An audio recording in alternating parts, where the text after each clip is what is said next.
Some killers don't hide in the dark. They stand in the open where everyone can see them. And still, no one notices what they're doing. Between 1990 and 2000, 6 of the most ruthless killers operated across 4 countries, leaving behind scenes that made investigators question how someone could walk through so many lives without a single alarm going off. No break-ins, no witnesses, no easy answers. What made them so hard to catch? How did they move between homes, cities, and even countries without being stopped? And how many more victims will never be linked to their names because the trail went cold before anyone knew there was one? Before we start, tell us where you're watching from in the comments. And if you want more disturbing true crime cases like this, the ones that leave more questions than answers, please subscribe to channel. In the autumn of 1991, London's morning trains were running on schedule, just as they always did. Thousands of commuters boarded without a second thought, coffee in hand, papers folded neatly under their arms. Among them was a man no one paid much attention to, well-dressed, polite, and unremarkable enough to disappear into the crowd the moment the train doors closed. His name was Edward Latham, 39 years old, an office clerk who had worked in the same insurance building for nearly a decade. By all accounts, he lived a quiet life in a modest flat, took the same 7:42 a.m. train each weekday, and kept to himself. But over the course of 3 years, 4 people who rode those same morning trains, all from the same carriage, were dead within a week of their last commute. At first, nothing tied the cases together. The victims were a mix of ages and professions: a secretary, a solicitor, a young university lecturer, and a retired banker. Each died at home, no forced entry, no valuables missing. Cause of death was either listed as natural or undetermined. Police treated them separately, never thinking to trace them back to the carriage they shared every morning. But Latham was paying attention. He knew who boarded where, who always sat by the window, who carried reusable mugs, who read the same section of the paper first. He noticed when someone wore new jewelry, when they got a haircut, when they were distracted by a phone call. His morning commute was less about getting to work and more about selecting his next target. Investigators would later learn that Latham had a talent for small, polite interactions. A casual nod, a comment about the weather, a quick offer to help with a heavy bag.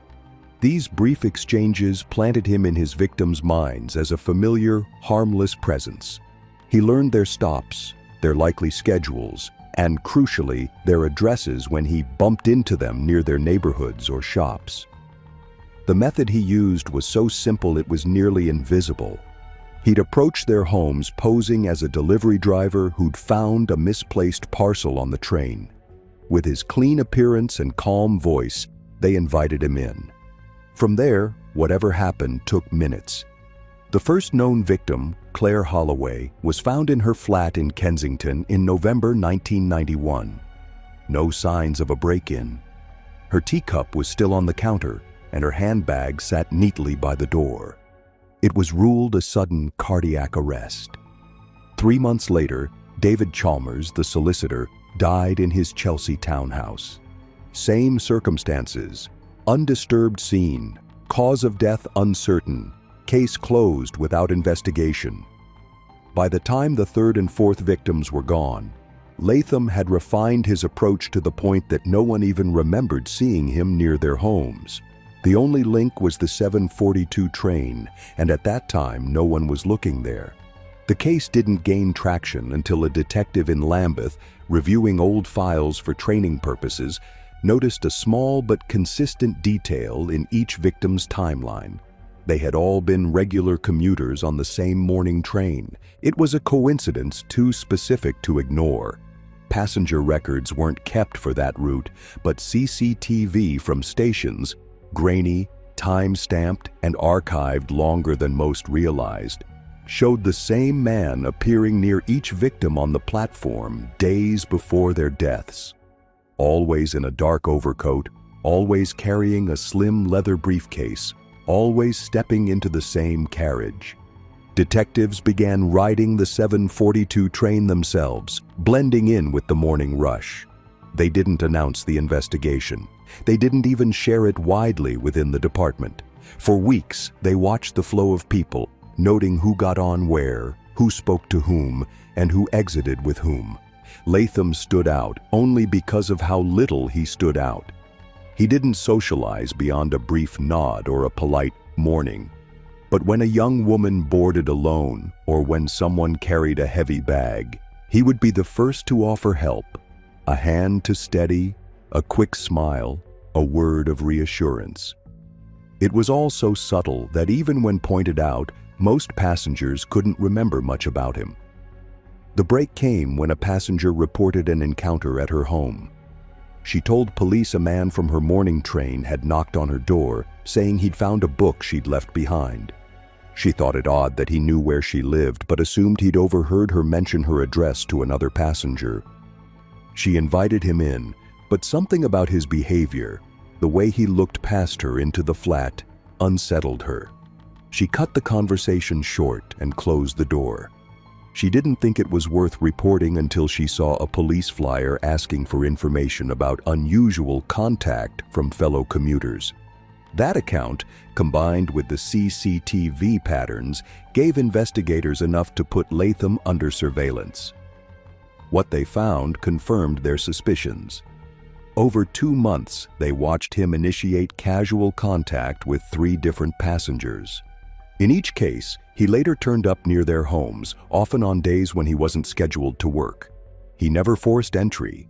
He never left signs of a break-in. He was always invited in, his manner calm, his appearance professional. The arrest came after they intercepted him on a street in Camden, walking toward a victim's address with a small parcel in hand. Inside the parcel was nothing but folded newspaper. The explanation he offered in that he was returning something lost was weak enough to detain him. A search of his flat revealed a drawer of similar empty parcels, each labeled with a name and an address. Several matched the closed case files from the previous years. Latham never confessed. He never offered an explanation. The evidence for murder was circumstantial but overwhelming in its pattern. The same approach, the same lack of forced entry, the same time frame between contact and death. The Crown built the case carefully, charging him with the murders they could most strongly connect and leaving the rest for the record. He was convicted in 1995 and sentenced to life in prison without the possibility of parole. For commuters in London, the case was a reminder of how easily routine can hide danger.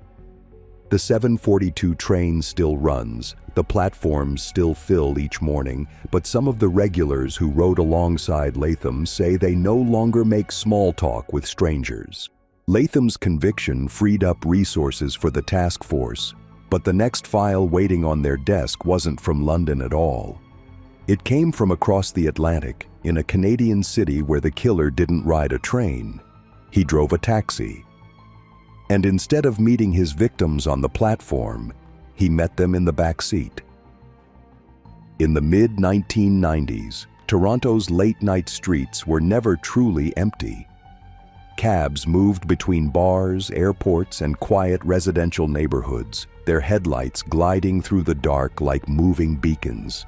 Among the dozens of licensed drivers working the city's night shift was a man named Samuel Drake, 45 years old, married once but long divorced, and living alone in a small apartment near the waterfront.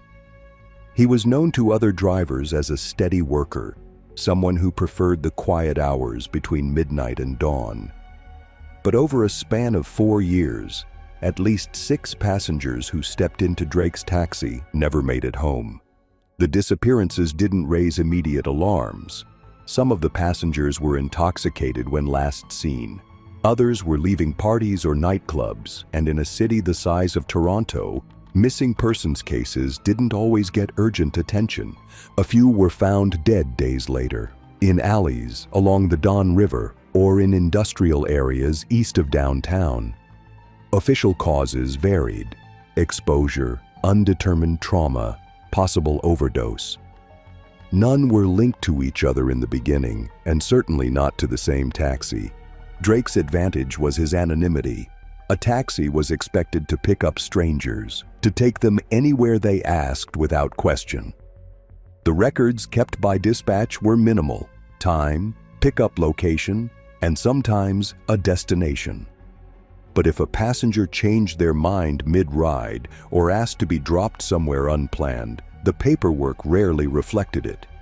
That flexibility gave him space to operate without anyone noticing. His method was as straightforward as it was chilling.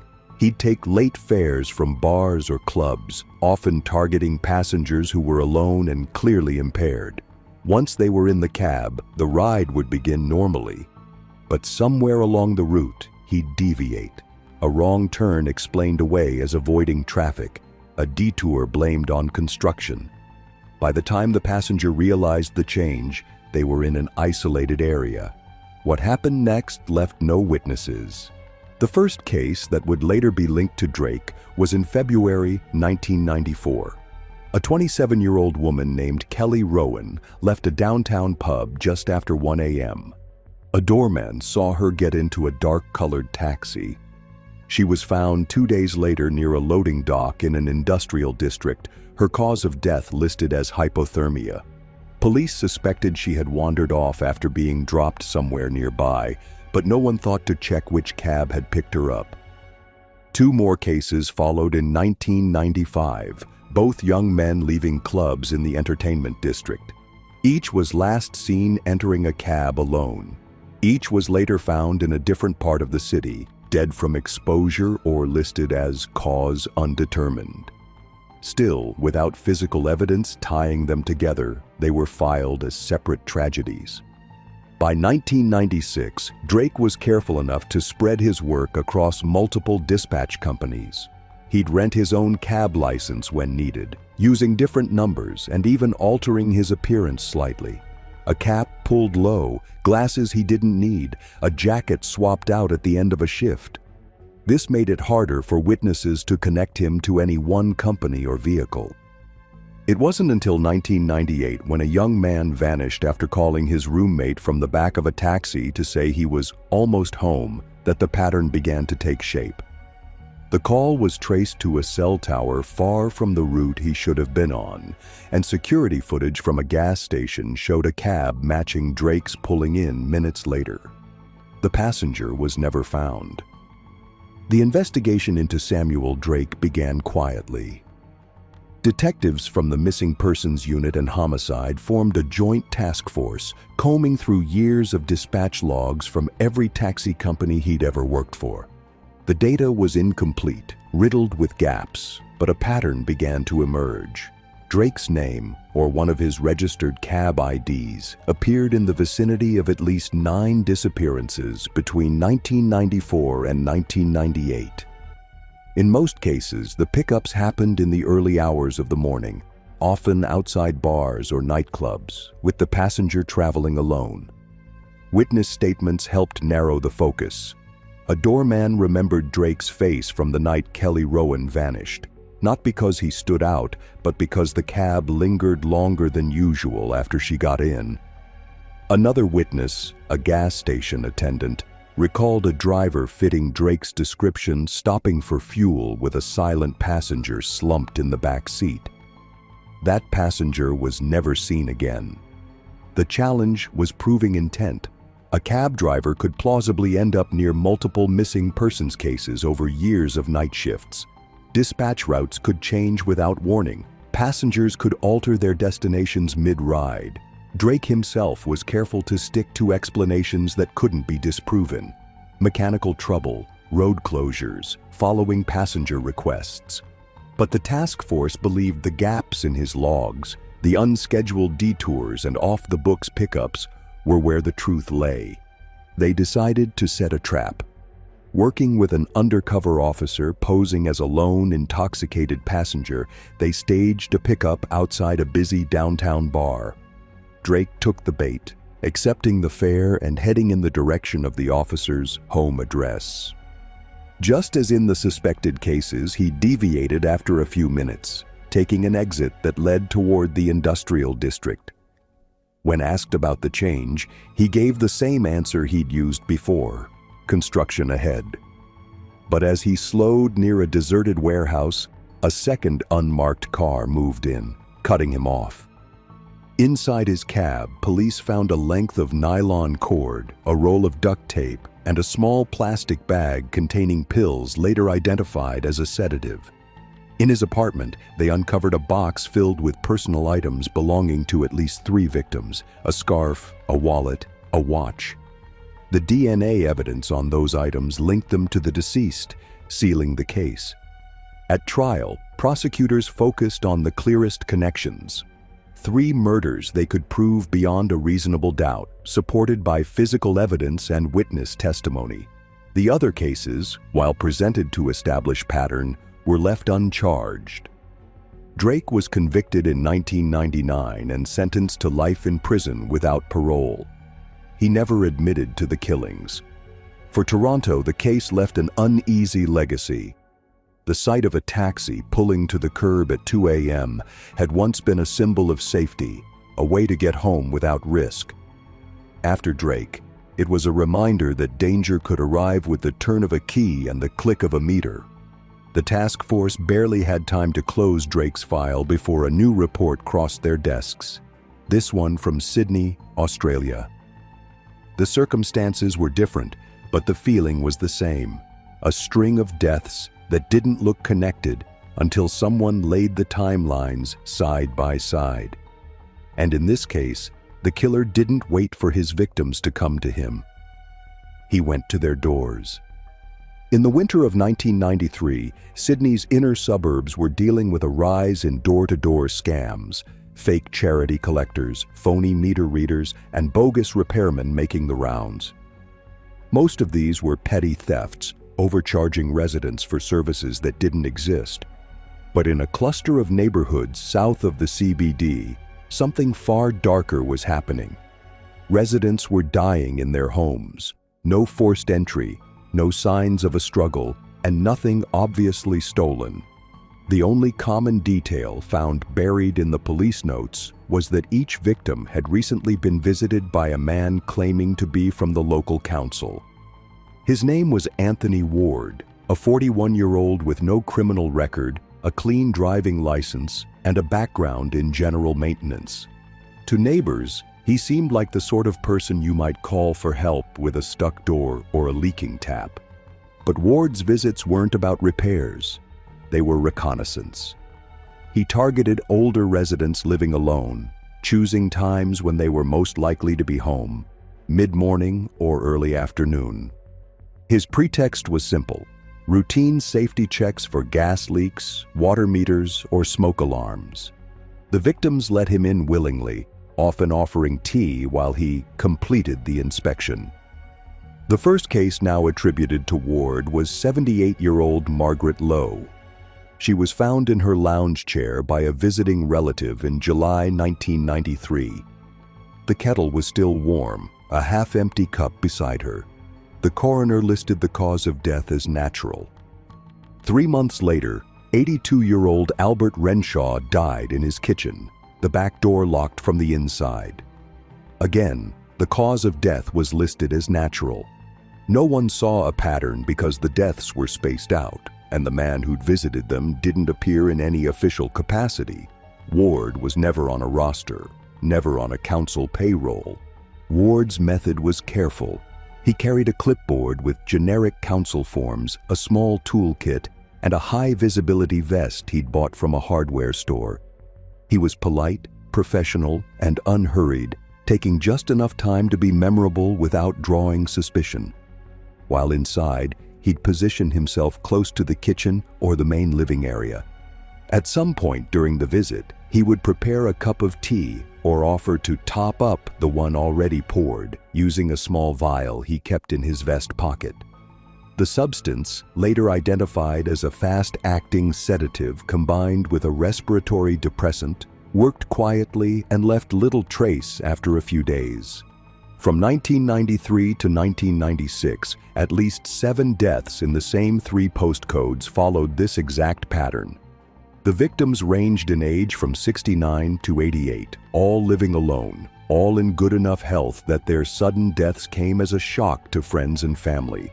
But without visible trauma or theft, the cases were closed quickly. Ward moved freely, confident that his cover was too ordinary to draw scrutiny. By 1997, he began expanding his territory, traveling into nearby suburbs where no one recognized his face. His name never appeared on official council paperwork, and because he rotated his visits, there was no quick way to track him. He operated entirely on opportunity, knocking on doors until he found someone willing to let him in. Those who declined would see him smile, tip his head, and walk away without complaint. But for the ones who invited him inside, the clock had already started. The investigation into Anthony Ward started by accident. In late 1998, a social worker visiting an elderly client noticed a half-completed inspection form on the kitchen counter. The header bore the local council logo, but the layout was wrong. The council hadn't used that style in years. The client explained that a safety officer had stopped by the day before to check the smoke alarms. When police confirmed no such visit was scheduled, they began looking into other households in the area. 2 more residents, both over 70, reported similar unscheduled visits in the past month. One remembered the man's name. The other pointed to a distinctive detail, a high-visibility vest with the zipper missing its pull tab. Detectives quietly compiled a list of recent deaths among elderly residents in the same neighborhoods. When they mapped them, a loose cluster appeared, tightening around the dates Ward was seen making his rounds. The problem was proof. Every visit had been consensual, and the deaths had been recorded as natural. No autopsies were ordered, and the time gap between the visit and the death was often just long enough to erase chemical traces from the body. The break came when investigators decided to intercept Ward mid-visit. They set up an observation on a street where he'd been reported knocking on doors earlier in the week. 2 plainclothes officers shadowed him as he moved from house to house, clipboard in hand. At the 3rd door, an elderly woman let him in. Minutes later, an officer posing as a utility worker knocked. Through the open doorway, they could see Ward standing in the kitchen, pouring liquid from a small vial into a cup of tea. Ward was detained on the spot. The vial tested positive for a concentrated sedative capable of causing respiratory arrest in elderly patients within hours. A search of his flat turned up multiple counterfeit council forms, several high-visibility vests, and a lined box containing trinkets, cufflinks, brooches, and watches, quietly taken from victims' homes. While theft had never been obvious, the presence of those items tied him to multiple addresses where unexplained deaths had occurred. At trial, prosecutors charged him with 3 murders they could most directly link through forensic and circumstantial evidence, plus multiple counts of administering a noxious substance. The other suspected killings were laid out for the jury as part of the pattern, but without definitive proof, they remained uncharged. Ward was convicted in 2000 and sentenced to life imprisonment. He maintained that the vials were herbal remedies and that the deaths were coincidences. The jury didn't believe him. For the task force, Ward's case underscored a growing reality. The most dangerous predators didn't need to break into homes or stalk their victims under cover of darkness. They could arrive in daylight, smiling with a clipboard in hand, and leave without anyone realizing the danger until it was too late. It was a lesson that would carry over to the next case, one that began far from Sydney. This time the setting was a quiet coastal city in Canada's British Columbia, where a string of mysterious deaths began in homes that had one thing in common. Each resident had recently hired the same private nurse. In the mid-1990s, Victoria, British Columbia, had a shortage of home health aides. Families with elderly or recovering relatives often turned to private agencies to fill the gap, trusting strangers to handle medication, meals, and basic care. One of those strangers was a 37-year-old nurse named Daniel Mercer. On paper, his resume was impeccable, certified, experienced, with letters of recommendation from previous employers. In practice, his presence in a household often marked the beginning of a countdown. Between 1995 and 1999, at least 8 clients under Mercer's care died unexpectedly. Most were older adults recovering from surgery or illness, but a few were in relatively good health for their age. The deaths weren't initially flagged as suspicious. Many occurred at night in the client's own bed, with no signs of trauma. The attending physicians signed off on causes ranging from heart failure to complications from existing conditions. Mercer's role in their final days was rarely questioned. After all, he was there to help. Mercer's method relied on routine. He would begin each assignment with careful professionalism, winning trust by following every instruction to the letter. He kept detailed notes, made polite conversation, and never showed impatience. Over time, he would volunteer for overnight shifts when no one else was present. That was when he had the freedom to administer what investigators would later identify as small, cumulative overdoses of prescribed medication. The dosages were never enough to cause immediate suspicion, but over several days, they weakened the client's system until a fatal medical event seemed inevitable. The first case that would later be tied to Mercer was 76-year-old Harold Price, recovering at home after a knee replacement. His daughter recalled that her father had been in good spirits and making progress. Mercer had been assigned to his care for just over a week when Price died in his sleep. The death certificate listed complications from surgery. 3 months later, another client in Mercer's care, 81-year-old Marion Green, died under similar circumstances. Both had been taking heart medication, and both had received their doses exclusively from Mercer in the days before their deaths. By the time the third client died in late 1996, Mercer had already moved between agencies, citing better hours as his reason for leaving. This allowed him to avoid long-term scrutiny from any one employer. He also kept his client list spread out, never staying in the same neighborhood too long. The families knew him only as the quiet, efficient nurse who was there when they couldn't be. It wasn't until 1999, when 2 clients died within weeks of each other under his supervision, that someone raised a concern. A pharmacist noticed irregular refill patterns for one of the patient's prescriptions. The medication was running out faster than the prescribed dosage could account for. When she called the prescribing physician, he realized he had signed off on refills he didn't remember authorizing. Mercer had been the one picking them up. The investigation into Daniel Mercer began with pharmacy records. Detectives pulled prescription logs for every client he had been assigned over the past 5 years. The numbers told a quiet but consistent story. Medications, particularly sedatives and heart drugs, were being dispensed and refilled more quickly under his supervision than they were under other nurses. In several cases, the dosages on record didn't match what the surviving family members remembered being prescribed. Mercer's neat and thorough care notes, once seen as a sign of professionalism, now looked like cover. Carefully written entries that explained away why certain doses were given early, doubled, or in emergency situations no one else witnessed. Because the deaths had been ruled natural, investigators faced the same hurdle as in so many cases before: no preserved biological evidence to retest. Without exhumations, they had to work forward instead of backward. They placed Mercer under surveillance, waiting for his next assignment. It came quickly. A 79-year-old man recovering from pneumonia, living alone in a small home on the outskirts of the city.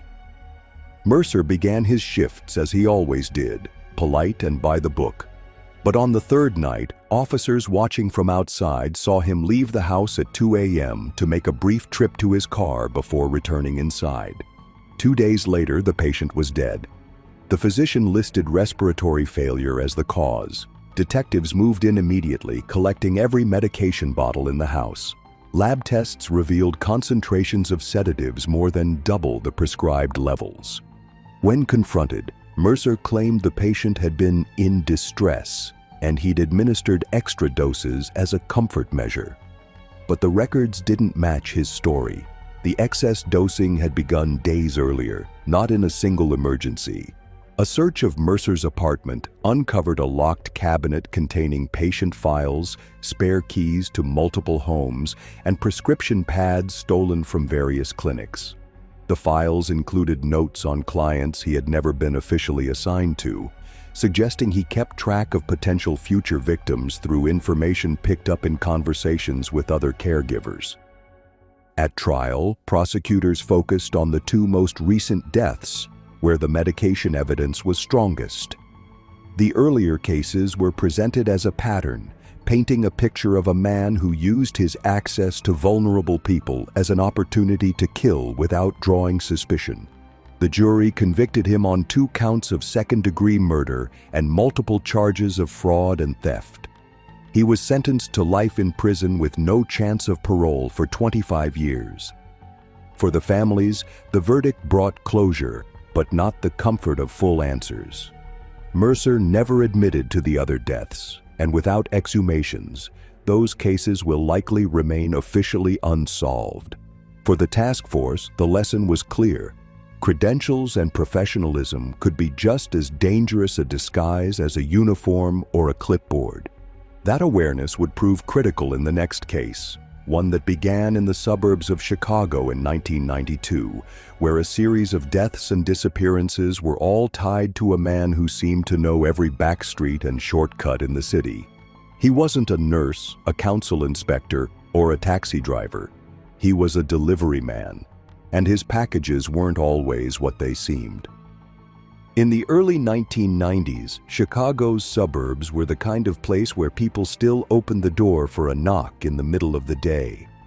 Packages were signed for without question, couriers were waved inside to leave boxes in the hallway, and nobody thought twice about a man in a uniform carrying a clipboard. That trust is what made 34-year-old Mark Halpern so dangerous. Between 1992 and 1998, at least 7 people died in their homes within days of receiving a delivery from him. Halpern wasn't employed by a major courier company. He ran a small, independent delivery service out of a rented van, contracting with local businesses that didn't want to pay for bigger carriers. That gave him freedom. No central dispatch tracking his movements, no corporate oversight, and no one questioning why a package took an extra hour to arrive. His client list was a mix of furniture stores, appliance shops, and catalog retailers, which meant his deliveries often required him to enter homes to drop items off or assemble them. His first suspected victim was 59-year-old Claire Benson, who had ordered a coffee table from a local shop in June 1992. Halpern delivered it personally, carrying it into her living room and chatting while he set it in place. 2 days later, she was found dead by a neighbor. Cause of death: cardiac arrest. Nothing appeared stolen and the package was intact.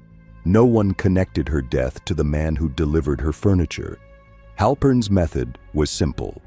He would use the delivery as an excuse to get inside and assess the layout: where the kitchen was, which rooms were visible from the front door, whether the occupant lived alone. If the opportunity was right, he would linger, offering to adjust or test the item he'd brought. At some point during that process, he would introduce a small dose of a toxin into a drink or food item if one was in reach. Sometimes he carried a sealed water bottle in his van, offering it as a courtesy during long deliveries. The pattern was invisible for years. Deaths were spread across different suburbs under the jurisdiction of different police departments. The victims varied in age and background. but all had taken delivery of something bulky that required Halpern to come inside. In each case, the death occurred within 3 days of the delivery.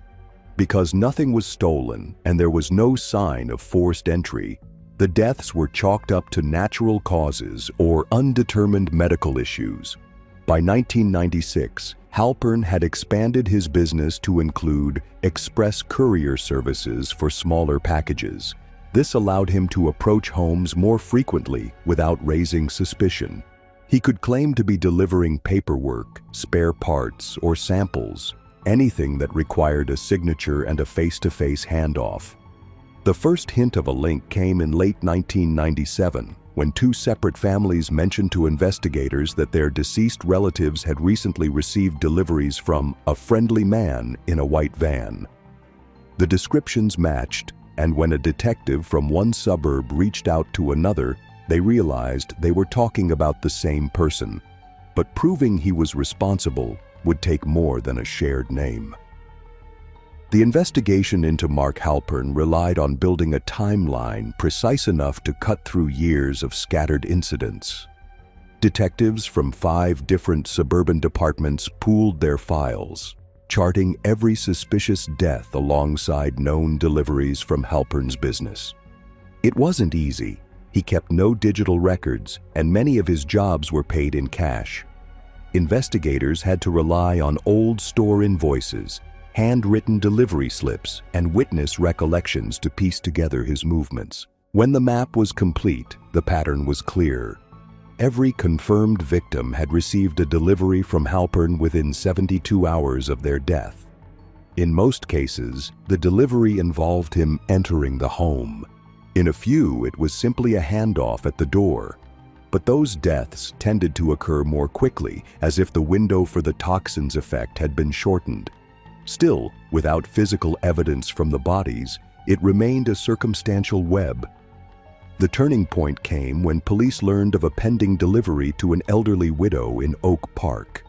With her consent, they staged her home with hidden cameras and placed an undercover officer inside posing as her visiting nephew. When Halpern arrived, he greeted the nephew warmly, carried the package inside, and began assembling a small bookshelf in the living room. At one point, he asked the widow if she'd like a glass of water, then offered to get it himself. The officer watched as Halpern filled a glass from the kitchen tap, then turned his back and tilted his hand over the rim. The movement was quick, practiced, and almost unnoticeable. As soon as Halpern left, the water was collected and sent to the lab. Tests revealed a lethal concentration of digitalis, a plant-derived toxin that can cause sudden cardiac arrest and is nearly undetectable without targeted screening. Armed with that evidence, police obtained a warrant to search his van and storage unit. Inside, they found a locked metal box containing multiple vials of the same substance, along with a ledger of names and addresses, some of which matched known victims, others that investigators believe may have been future targets. Halpern was arrested without incident. During questioning, he denied any wrongdoing, claiming the vials were for personal gardening experiments, and the ledger was a client contact list. But the combination of the Oak Park sting video, the toxicology report, and the pattern of deaths was enough to secure charges for 3 counts of first-degree murder and 1 count of attempted murder.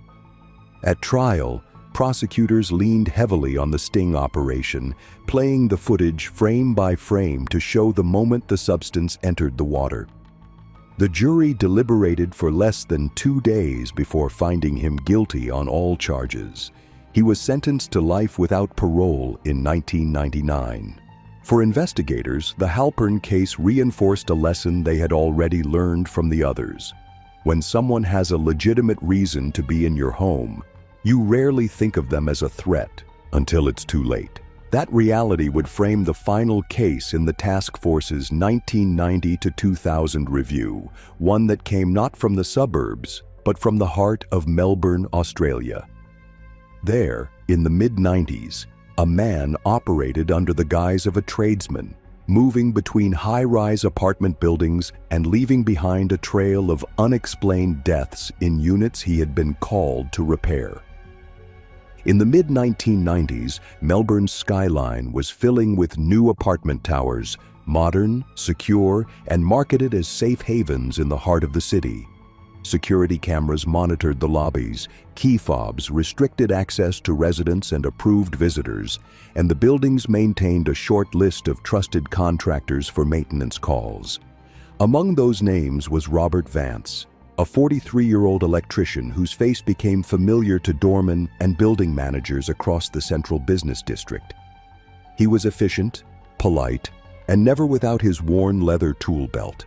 Between 1994 and 1999, at least 6 people died in their units within days of Vance being called for electrical work, jobs that, in many cases, had never been requested by the tenants themselves. Vance's method relied on 2 things: forged work orders and relationships with building staff. He kept blank maintenance forms in his van, copying the layout and letterhead of legitimate building paperwork. When a target was selected, usually a single occupant in an upper-floor unit, he would present the form to the concierge or doorman, explaining that the job was scheduled through the management office. Once inside, he worked quickly to identify the occupant's vulnerabilities. In several cases, he asked to check power outlets in the kitchen or bedroom, creating an opportunity to be alone in the most personal parts of the home. The first death later tied to Vance was in 1994. 35-year-old Paul Nguyen was found collapsed in his apartment, his television still on, the kettle boiled dry on the stove. The coroner listed the cause as cardiac arrest, unusual for someone his age but not unheard of. 3 months later, a 60-year-old woman in a neighboring building died in similar circumstances. The only thing linking the 2 cases was an entry in the visitor log. Both had received an electrical inspection from a contractor matching Vance's description in the week before their deaths. The pattern stayed buried for years. Vance spaced out his visits, targeted different buildings, and alternated between high-rise towers and smaller walk-up blocks. He kept his cover intact by occasionally doing legitimate work, which ensured that residents who saw him in the hallway thought nothing of it. His reputation among building managers grew, not because they knew his work well, but because he was always available on short notice. Vance's preferred method of killing involved a modified electrical tester disguised as a standard piece of equipment in his tool belt.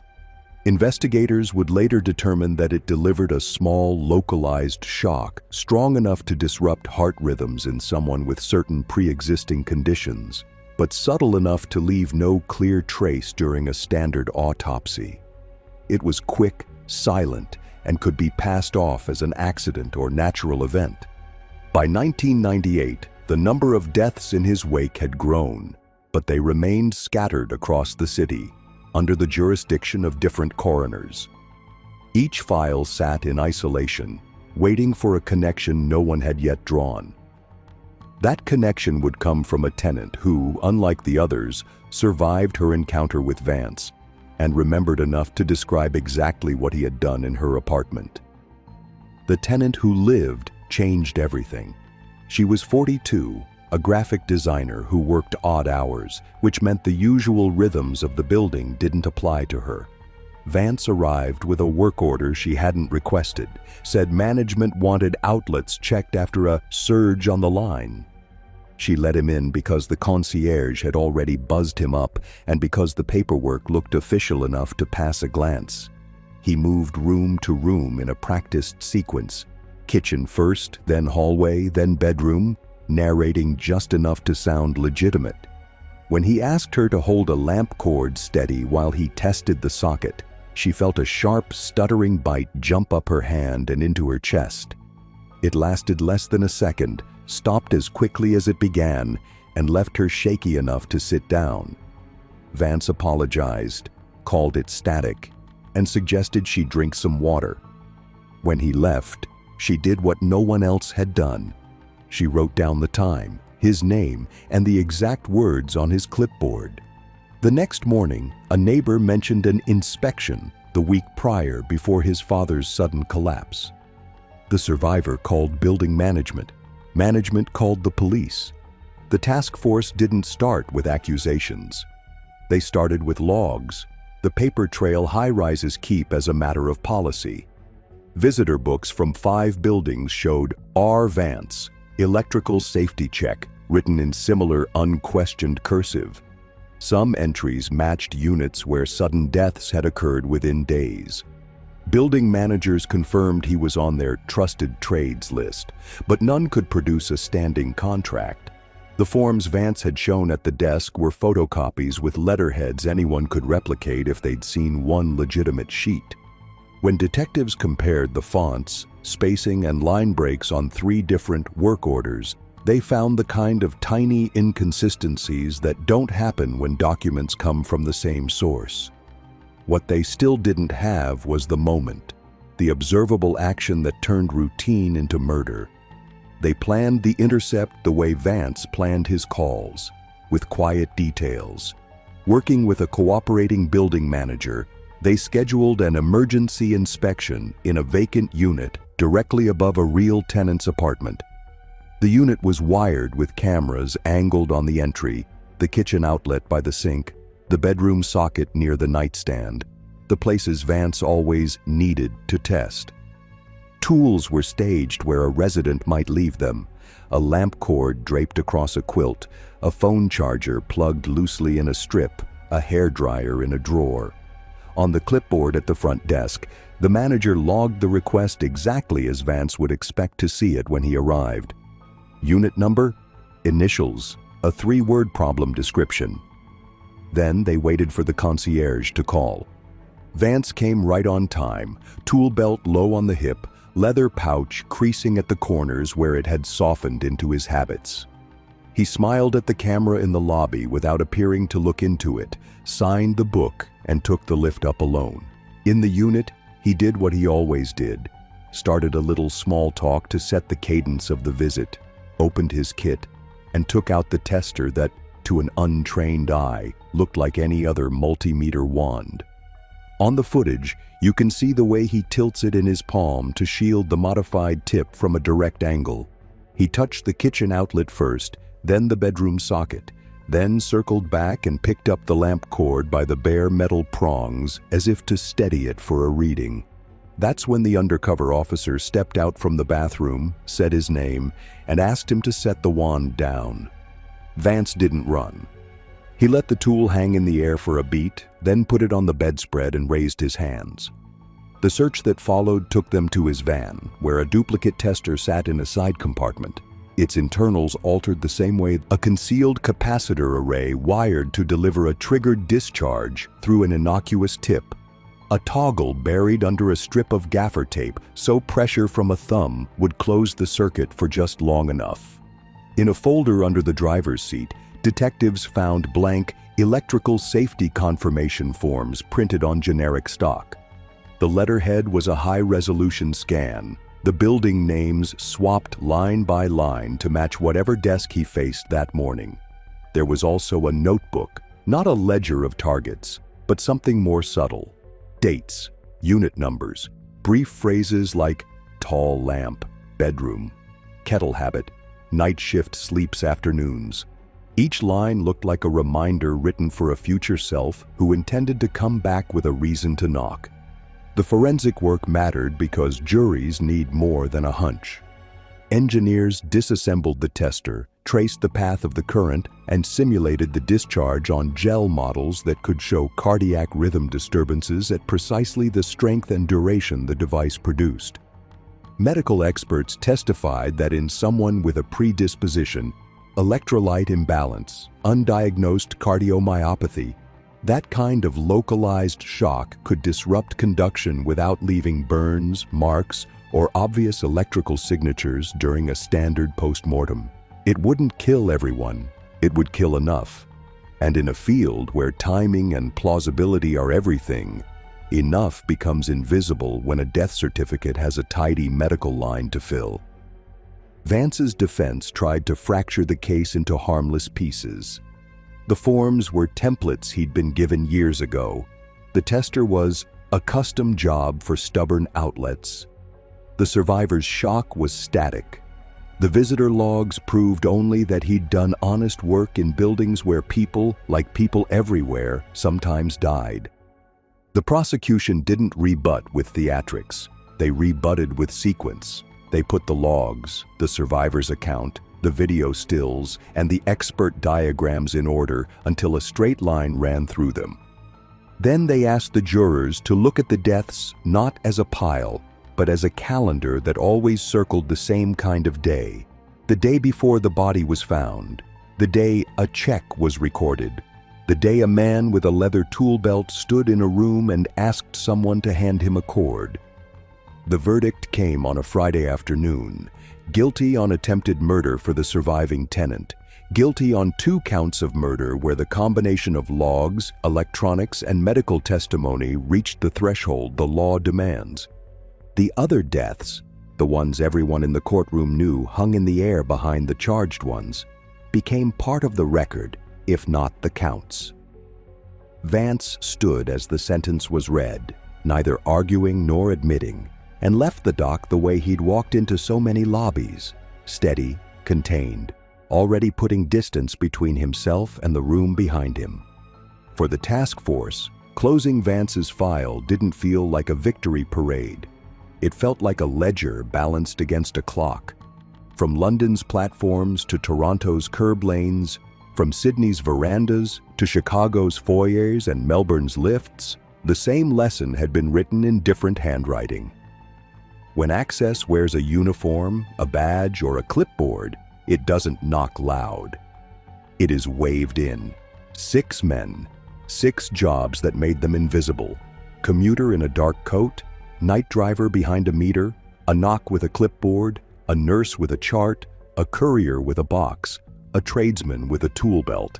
Between 1990 and 2000, they crossed borders and boroughs and left scenes that made sense only when someone put the dates on a wall and drew the lines that routine hides.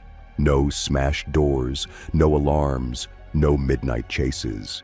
Just schedules, signatures, and seconds that turned ordinary into final. If you've watched this far, tell us where you're watching from.